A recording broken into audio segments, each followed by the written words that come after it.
Hello everyone, I'm Kaitai, one of the co-founder. I'm going to talk about stablecoin as well. So you can see we combine stablecoin with DeFi, RWAs, and payments. Those are a lot of words putting together. So let me clarify how we built our product.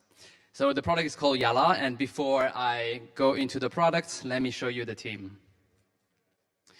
So we are a team of 27 members. We have 3 co-founders and 2 core members. Casper is somewhere in the room, our CMO. I'm one of the co-founder. The other 2 are Bin. Bin is serial entrepreneur. He previously founded a company in payments. Our CTO is Vicky. She was previously at Circle, leading the team on the engineering and security side. We gave the reign from the community side to Casper. Casper was CMO at Lido, and William, ex-maker, now Sky, is also helping us on designing the whole process for RWA. All right, so how we thought of building Yala. Yala is based on 63 surveys from institutions. You can see that back last year, there were 14 billion of DeFi Bitcoin liquidity into those different pools for a trillion asset class. This is very little. So that's why we wanted to understand what are the gaps between now and 2030, which is projected to be 1.2 trillion. You can see in the cloud of words, centralization risk is the largest reason why BTC holders is not going to put liquidity into pools. So Yala is here to address that, and we do think that the liquidity could benefit from the whole ecosystem and having more users involved. Is it creating a great momentums? So the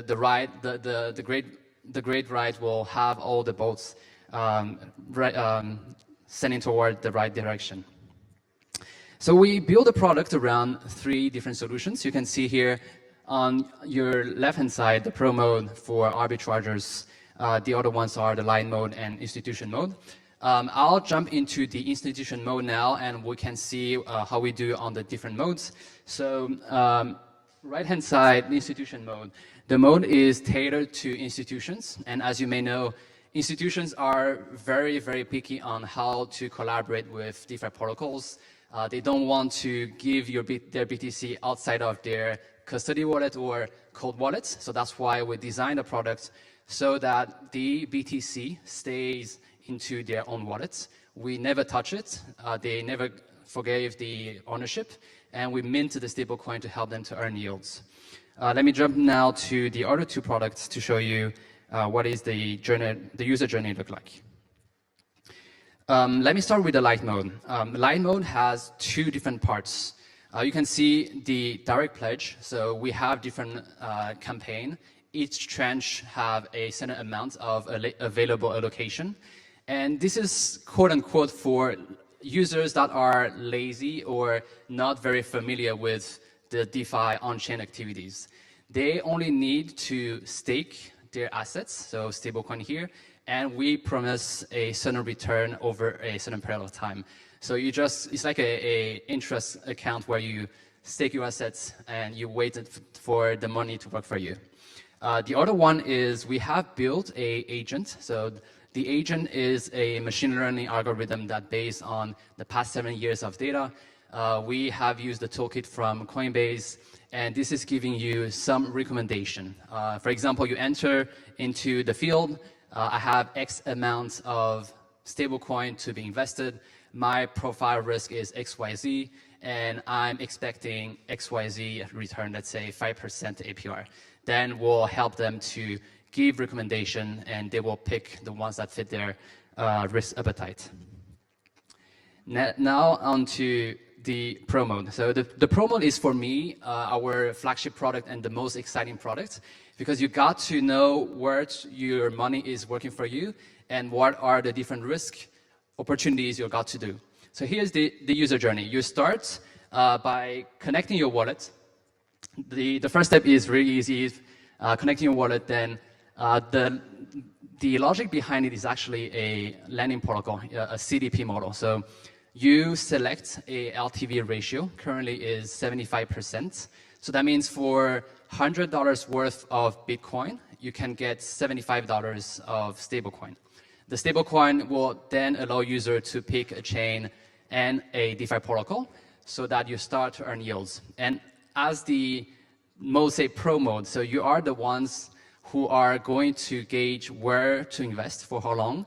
You are also the one that is expected to pay back your loan and interest, otherwise you may face liquidation. This is very similar to, this is specific to the pro mode only. For the light and the institution mode, our user don't face liquidation. And then finally, once you are set, you're happy with your earnings, you take back everything, you swap it back to BTC. So at the end, you get your BTC back and some of the earnings in BTC as well. Okay, so one of the questions we have is, how do you make that sustainable? Where are the yields coming from? You can see three major buckets. The first one is DeFi pools. Currently, unfortunately, the pools are not that deep, so that I think the maximum we can get is around 50 million per pool. So we have to be innovative and find ways for our users to earn yields. In the middle, you can see RWAs. So we are working with providers, platforms that are tokenizing assets. We mentioned in the previous panel, usually it's bonds on the treasury. We are trying to get diverse sources, so that such as credit market funds, real estates that are coming in. We have a partner working on GPU as well. So we might get some of those earnings from RWA. And finally, token rewards. So this is sometimes polemic. People are farming for token rewards for future rewards, but we also support that kind of users. So users who are wanting to get, for example, future rewards on Mega ETH or Mona that is going to be launched soon, then they can go to Yala, get the liquidity on their chain, and get extra rewards without selling their BTC. On the integration roadmap, so we launched on the 16th of May on ETH. This is where you can find all the major DeFi protocols. We also bridge on Solana and on some of the RWA providers you can see on the screen. So far, so good. So let me show you some of the traction. We have roughly 220 million of TVL that is spread across 4 different chains. The total number of users that we got so far in the past 3 months is over 86K for roughly 50K of monthly active users. So those numbers are very appealing to any people who wanted to get yields on BTC. And this is also explains that this is a untapped demand from those users. So our job is giving them a very diverse and reliable, scalable sources of yield. And so far, if you go on our page on the pro mode, you can see the different type of earnings. I gave you some example here. The earnings with Yala is anything between 6 to 26%. This fluctuation depends on the offer and demand.